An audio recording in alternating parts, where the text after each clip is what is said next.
हरे कृष्णा। गुरु द्रोण बोले, वीर अर्जुन, इस दिव्य अस्त्र को तुमने मुझसे पा लिया है। इसे कोई दूसरा प्राप्त नहीं कर सकता। इस अस्त्र के संबंध में मुनि के बताए हुए नियम का तुम्हें भी पालन करना चाहिए। अब तुम अपने भाई बंधुओं के सामने ही मुझे एक गुरु दक्षिणा दो। यह सुनकर अर्जुन ने प्रतिज्ञा की, अवश्य दूंगा। उनके यूं कहने पर गुरु द्रोण बोले, निष्पाप अर्जुन, यदि युद्ध भूमि में मैं भी तुम्हारे विरुद्ध लड़ने को आऊं तो तुम अवश्य मेरा सामना करना। यह सुनकर कुरुश्रेष्ठ अर्जुन ने बहुत अच्छा कहते हुए उनकी इस आज्ञा का पालन करने की प्रतिज्ञा की और गुरु के दोनों चरण पकड़कर उन्होंने सर्वोत्तम उपदेश प्राप्त कर लिया। इस प्रकार समुद्र पर्यंत पृथ्वी पर सब और अपने आप ही यह बात फैल गई कि संसार में अर्जुन के समान कोई दूसरा धनुर्धर नहीं है। पांडुनंदन धनंजय गदा, खड़क, रथ तथा धनुष द्वारा युद्ध की कला में पारंगत हुए। सहदेव भी उस समय द्रोण के रूप में अवतरित देवताओं के आचार्य बृहस्पति से संपूर्ण नीति शास्त्र की शिक्षा पाकर नीतिमान हो अपने भाइयों के अधीन अर्थात अनुकूल होकर रहते थे। नकुल भी द्रोणाचार्य से ही अस्त्र शस्त्र की शिक्षा प्राप्त कर रहे थे। वे अपने भाइयों का बहुत ही प्रिय थे और विचित्र प्रकार से युद्ध करने में उनकी बड़ी ख्याति थी। वे अतिरथी वीर कहे जाते थे।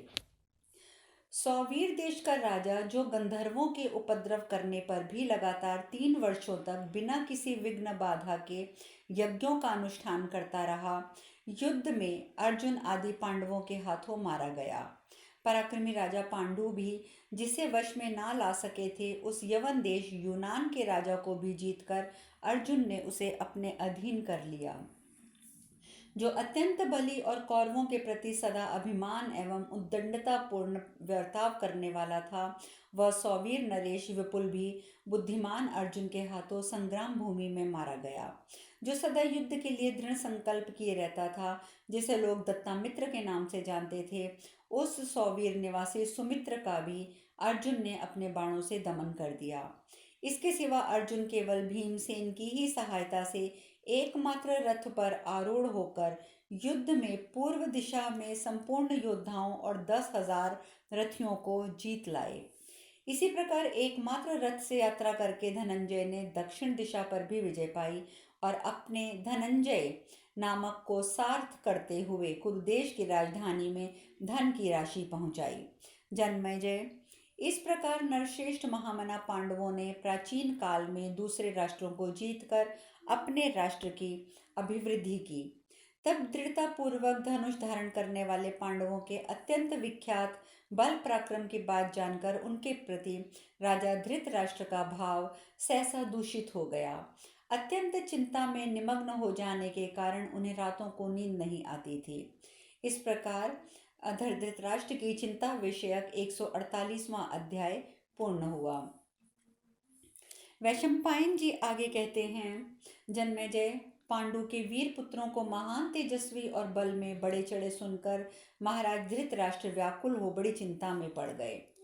तब उन्होंने राजनीति और अर्थशास्त्र के पंडित तथा उत्तम मंत्र के ज्ञाता मंत्री प्रवर कणिक को बुलाकर उनसे कहा, द्विश्रेष्ठ, पांडवों की दिनों दिन उन्नति और सर्वत्र ख्याति हो रही है। इस कारण मैं उनसे डा रखने लगा हूँ। कणिक, तुम भली भांति निश्चय करके बतलाओ, मुझे उनके साथ संधि करनी चाहिए या विग्रह। मैं तुम्हारी बात मानूंगा। वैशंपायन जी आगे कहते हैं, राजन, राजा धृतराष्ट्र के इस प्रकार पूछने पर विप्र प्रवर कणिक मन ही मन बहुत प्रसन्न हुए तथा राजनीति के सिद्धांत का परिचय देने वाली तीखी बातें कहने लगे। वह बोले, निष्पाप नरेश, इस विषय में मेरी कही हुई ये बातें सुनिए। कुरुवंश शिरोमणि, इसे सुनकर आप मेरे प्रति दोष दृष्टि ना कीजिएगा। राजा को सर्वदा दंड देने के लिए उद्यत रहना चाहिए और सदा ही पुरुषार्थ प्रकट करना चाहिए। राजा अपना छिद्र, अपनी दुर्बलता प्रकट ना होने दे, परंतु दूसरों के छिद्र या दुर्बलता पर सदा ही दृष्टि रखे और यदि शत्रुओं की निर्बलता का पता चल जाए तो उस पर आक्रमण कर दे। जो सदा दंड देने के लिए उद्यत रहता है उससे प्रजाजन बहुत डरते हैं, इसलिए इस कार्य दंड के द्वारा ही उसके कार्य सिद्ध होते हैं। राजा को इतनी सावधानी रखनी चाहिए जिससे शत्रु उसकी कमजोरी ना देख सके, और यदि शत्रु की कमजोरी प्रकट हो जाए तो उस पर वह चढ़ाई अवश्य करे। जैसे कछुआ अपने अंगों की रक्षा करता है, उसी प्रकार राजा अपने सम अंगों अर्थात राजा, अमात्य, राष्ट्र, दुर्ग, कोश, बल और सहृद की रक्षा करे और अपनी कमजोरी को छिपाए रखे।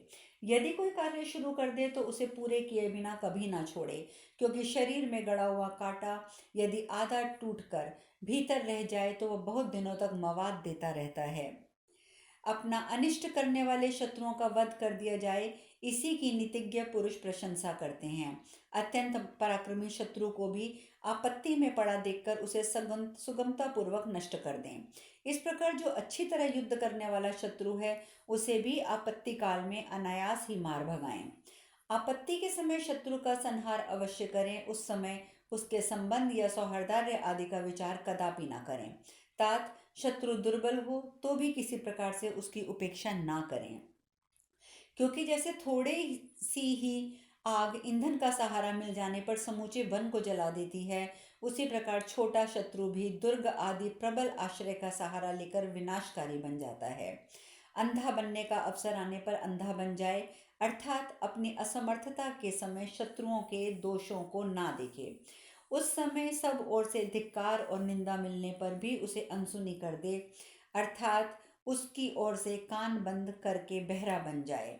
ऐसे समय में अपने धनुष को तिनके के समान बना दे तथा शत्रु की दृष्टि में सर्वथा दीनहीन एवं असमर्थ बन जाए, परंतु व्याग की भांति सोए, अर्थात जैसे व्याध झूठे ही नींद का बहाना बनाकर सो जाता है और जब मृग विश्वस्त होकर आसपास चरने लगता है तब उठकर उन्हें बाणों से घायल कर देता है, उसी प्रकार शत्रु को मारने का अवसर देखते हुए भी अपने स्वरूप और मनोभाव को छिपाकर असमर्थ पुरुषों सा व्यवहार करें। इस प्रकार कपटपूर्ण वर्ताव से वश में आए हुए शत्रु को साम आदि उपायों से विश्वास उत्पन्न करके मार डालें। यह मेरी शरण में आया है यह सोचकर उसके प्रति दया नहीं दिखानी चाहिए। शत्रु को मार देने में ही राजा निर्भय होता है। यदि शत्रु मारा नहीं गया तो उसे राजा को सदैव भय बना रहेगा। जो सहज शत्रु है उसे मुंह मांगी वस्तु देकर दान के द्वारा विश्वास उत्पन्न करके उसे मार डालें। इस प्रकार जो पहले का अपकारी शत्रु हो और पीछे सेवक बन गया हो उसे भी जीवित ना छोड़ें। शत्रु पक्ष के त्रिवर्ग, पंचवर्ग और सप्तवर्ग का सर्वथा नाश कर डालें। पहले तो सदा शत्रु पक्ष के मूल को ही उच्छेदन कर डालें, तत्पश्चात उसके सहायकों और शत्रु पक्ष से संबंध रखने वाले सभी लोगों का संहार कर देना चाहिए। यदि मूल आधार नष्ट हो जाए तो उसके आश्रय से जीवन धारण करने वाले सभी शत्रु स्वतः नष्ट हो जाते हैं। यदि वृक्ष की जड़ काट दी जाए तो उसकी शाखाएं कैसे रह सकती हैं। राजा सदा शत्रु की गतिविधि को जानने के लिए एकाग्र रहे, अपने राज्य के सभी अंगों को गुप्त रखे। राजन सदा अपने शत्रुओं की कमजोरी पर दृष्टि रखें और सदा उनके प्रति सतर्क रहें। अग्निहोत्र और यज्ञ करके गेहे हुए वस्त्र, जटा और मृत चर्म धारण करके पहले लोगों में विश्वास उत्पन्न करें, फिर अवसर देखकर भेड़िए की भांति शत्रुओं पर टूट पड़ें और उन्हें नष्ट कर दें। कार्य सिद्धि के लिए शौच, सदाचार आदि का पालन एक प्रकार का अंकुश लोगों को आकृष्ट करने का साधन बताया गया है। फलों से लदी हुई वृक्ष की शाखाओं और अपनी ओर कुछ झुकाकर ही मनुष्य उसके पके पके फलों को तोड़ सकते हैं। लोक में विद्यमान पुरुषों का सारा आयोजन ही इस अभिष्ट की सिद्धि के लिए होता है। जब तक समय बदलकर अपने अनुकूल ना हो जाए तब तक शत्रु को कंधे पर बिठाकर ढोना पड़े तो भी ढोना चाहिए, परंतु जब अपने अनुकूल समय आ जाए तब उसी प्रकार नष्ट कर दें जैसे घड़े को पत्थर पर पटक कर फोड़ डालते हैं। शत्रु बहुत दीनतापूर्वक वचन बोले तो भी उसे जीवित नहीं छोड़ना चाहिए, उस पर दया नहीं करनी चाहिए। अपकारी शत्रु को मार डालना ही उचित है। साम अथवा दान तथा भेद एवं दंड सभी उपायों द्वारा शत्रु को मार डालें, उसे मिटा दें। धृतराष्ट्र ने जब ये सब सुना तो वह बोले, कणिक, साम दाम भेद अथवा दंड के द्वारा शत्रु का नाश कैसे किया जाता है, यह मुझे यथार्थपूर्वक बताओ। यह सुनकर कणिक ने कहा, महाराज, इस विषय में नीति शास्त्र के तत्व को जानने वाले एक वनवासी गीदड़ का प्राचीन वृत्तांत सुनाता हूँ, आप उसे सुनिए। एक वन में कोई बड़ा ही बुद्धिमान और स्वार्थ साधने में कुशल गीदड़ अपने 4 मित्रों बाघ, चूहा, भेड़िया और नेवले के साथ निवास करता था। एक दिन उसने हरिणों का एक सरदार को देखा जो बड़ा बलवान था। वे सब उसे पकड़ने में सफल ना हो सके, अतः सबने मिलकर यह सलाह की। गीदड़ ने कहा, भाई बाघ, तुमने वन में इस हरिण को मारने के लिए कई बार प्रयत्न किया, परंतु ये बड़े वेग से दौड़ने वाला, जवान और बुद्धिमान है। ये आपकी पकड़ में नहीं आता। मेरी राय ये है कि जब तक हरिण सो रहा हो उस समय यह चूहा इसके दोनों पैरों को काट खाए। फिर कटे हुए पैरों से वह उतना तेज नहीं दौड़ सकता। उस अवस्था में बाघ उसे पकड़ ले, फिर तो हम सब लोग मिलकर प्रसन्न चित्त होकर उसे खाएंगे। गीदड़ की यह बात सुनकर सबने सावधान होकर वैसा ही किया। चूहे के द्वारा काटे हुए पैरों से लड़खड़ाते हुए मृग को बाघ ने तत्काल मार डाला। पृथ्वी पर हरिण के शरीर को निश्चल पड़ा देख गीदड़ ने कहा, आप लोगों का भला हो, स्नान करके आइए, तब तक मैं इसकी रखवाली करता हूँ। गीदड़ के कहने से वे बाघ आदि सब साथी नदी में नहाने के लिए चले गए। इधर वह गीदड़ किसी चिंता में निमग्न होकर वहीं खड़ा रहा। इतने में ही महाबली बाघ स्नान करके सबसे पहले वहां लौट आया। उसने आने पर उसने देखा गीदड़ का चित्त चिंता से व्याकुल हो रहा है। तब बाघ ने पूछा, महामते, क्या सोच में पड़े हो? हम लोगों ने तुम ही सबसे बड़े बुद्धिमान हो। आज इस हिरण का मांस खाकर हम लोग मौज करेंगे, घूमे फिरेंगे। गीदड़ बोला, महाबाहो, चूहे चूहे ने तुम्हारे विषय में जो बात कही थी उसे तुम मुझसे सुनो। वह कहता है कि मृगों के राजा बाघ के बल को धिक्कार है।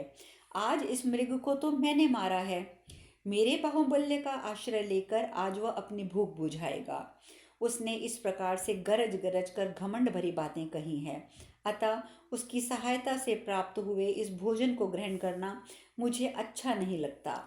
बाघ ने कहा, यदि वह ऐसी बात करता है तब तो उससे इस समय मेरी आंखें खोल दी। तुमने मेरी आंखें खोल दी, मुझे सचेत कर दिया है। आज से मैं अपने ही बाहुबल के भरोसे वन जंतुओं का वध किया करूंगा, उन्हीं का मांस खाऊंगा। यूं कहकर बाघ वन में चला गया। उसी समय चूहा भी नहा धोकर वहां आया। उसे देखकर गीदड़ ने कहा, चूहा भाई, तुम्हारा भला हो। नेवले ने यहाँ जो बात कही है उसे तुम सुन लो। वह कह रहा था कि बाघ के काटने से पहले इस हरिण का मांस जहरीला हो गया है।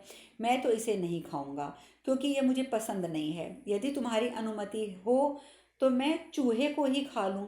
यह बात सुनकर चूहा अत्यंत भयभीत होकर बिल में घुस गया। राजन, तत्पश्चात भेड़िया भी स्नान करके वहां आ पहुंचा। उसके आने पर गीदड़ ने इस प्रकार कहा, भेड़िया भाई, आज बाघ तुम पर बहुत नाराज हो गया है, अतः तुम्हारी खैर नहीं। वह अभी बाघिन को साथ लेकर यहाँ आ रहा है, इसलिए अब तुम उसे जो उचित जान पड़े वह करो। गीदड़ के इस प्रकार कहने पर कच्चा मांस खाने वाला वह भेड़िया दुम दबाकर भाग गया। इतने में ही नेवला भी आ पहुंचा। महाराज, उस नेवले से गीदड़ ने वन में इस प्रकार का, ओ नेवले, मैंने अपने बाहुबल का आश्रय लेकर उन सबको परास्त कर दिया है। वे हार मानकर अन्यंत्र चले गए हैं। यदि तुम में हिम्मत हो तो पहले मुझसे लड़ लो, फिर इच्छानुसार मांस खाना। नेवले ने कहा, जब बाघ, भेड़िया और बुद्धिमान चूहा ये सभी वीर तुमसे परास्त हो गए तब तो तुम वीर शिरोमणि हो। मैं भी तुम्हारे साथ युद्ध नहीं कर सकता। ये कहकर नेवला भी वहां से चला गया। गणिक कहते हैं, इस प्रकार उन सब के चले जाने पर अपनी युक्ति में सफल हो जाने के कारण गीदड़ का हृदय हर्ष से खिल उठा। तब उसने अकेले ही वह मांस खाया। राजन, ऐसा ही आचरण करने वाला राजा सदा सुख से रहता है और उन्नति को प्राप्त होता है। डरपोक को भय दिखाकर फोड़ लें तथा जो अपने से शूरवीर हो उसे हाथ जोड़कर वश में कर लें। लोभी को धन देकर तथा बराबर और कमजोर को पराक्रम से वश में करें। राजन, इस प्रकार आपसे नीति युक्त बर्ताव का वर्णन किया गया है। अब मेरी दूसरी बात सुनिए। पुत्र, मित्र, भाई, पिता अथवा गुरु कोई भी क्यों ना हो, जो शत्रु के स्थान पर आ जाए, शत्रुवत बर्ताव करने लगे, तो उन्हें वैभव चाहने वाला राजा अवश्य मार डाले। सौगंध खाकर, धन अथवा जहर देकर या धोखे से भी शत्रु को मार डाले। किसी तरह से भी उसकी उपेक्षा ना करे। यदि दोनों राजा समान रूप से विजय के लिए प्रयत्नशील हों और उनकी जीत संदेहास्पद बन जान पड़ती हो, तो उनमें से भी जो मेरे इस नीतिपूर्ण कथन पर श्रद्धा विश्वास रखता है, वही उन्नति को प्राप्त करेगा। यदि गुरु भी घमंड में भरकर कर्तव्य और अकर्तव्य को ना जानता हो तथा बुरे मार्ग पर चलता हो, तो उसे भी दंड देना उचित माना जाता है। मन में क्रोध भरा हो तो भी ऊपर से क्रोध शून्य बना रहे और मुस्कुरा कर बातचीत करे। कभी क्रोध में आकर किसी दूसरे का तिरस्कार न करे। भारत शत्रु पर प्रहार करने से पहले और प्रहार करते समय उससे मीठे वचन ही बोले। शत्रु को मारकर भी उसके प्रति दया दिखाए, उसके लिए शोक करे तथा रोए और आंसू बहाए। शत्रु को समझा बुझाकर, धर्म बताकर, धन देकर, सद्व्यवहार करके आश्वासन दे, अपने प्रति उसके मन में विश्वास उत्पन्न करे। फिर समय आने पर ज्यों ही वह मार्ग से विचलित हो, त्यों ही उस पर प्रहार कर दे।